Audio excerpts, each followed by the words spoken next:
നമസ്കാരം. മുൻപ് AI ക്യാമറകളുടെ പ്രവാഹമായിരുന്നു. എങ്കിലും അപകട മരണങ്ങൾക്കും അപകട സാധ്യതകൾക്കും ശമനമുണ്ടായിരുന്നില്ല.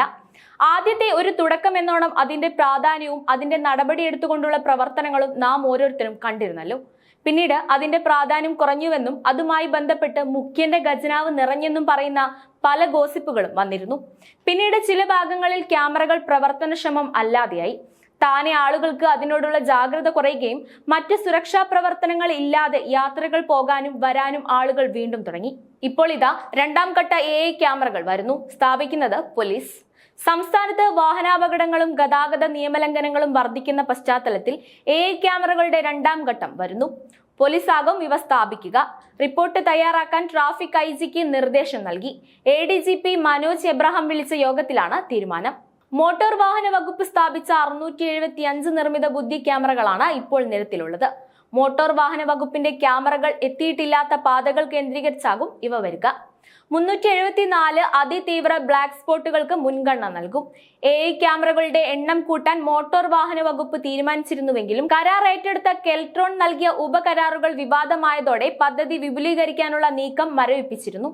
ഈ സാഹചര്യത്തിലാണ് AI ക്യാമറ പദ്ധതി പോലീസ് ഏറ്റെടുക്കുന്നത്.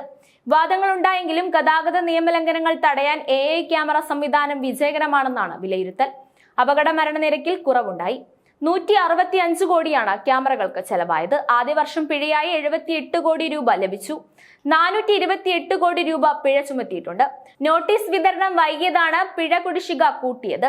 മോട്ടോർ വകുപ്പുകളിൽ വ്യത്യസ്തമായി പോലീസ് ഇത്തരം പദ്ധതികൾ നേരിട്ടാണ് നടത്തുന്നത്. സ്വന്തം ഫണ്ടിൽ നിന്നാണ് പോലീസ് ക്യാമറ സ്ഥാപിക്കാറുള്ളത്. കൺട്രോൾ റൂമുകളെല്ലാം നേരിട്ടാണ് നടത്തുന്നത്. മോട്ടോർ വാഹന നിയമപ്രകാരം ഗതാഗത നിയമലംഘനങ്ങൾക്ക് പിഴ ചുമത്താൻ പോലീസിനും മോട്ടോർ വാഹന വകുപ്പിനും തുല്യ അധികാരമുണ്ട്. ഓരോ ജീവിതവും ഓരോ കഥകളാണ്, വേറിട്ട കഥകളുടെ ഒരു കൂട്ടായ്മ. വേണമെങ്കിൽ നമുക്കതിനെ ഒരു നോവലെന്ന് പേരിടാം. അതുപോലൊരു നോവലല്ലേ നിങ്ങളുടെ ജീവിതവും? എന്താ, ശരിയല്ലേ?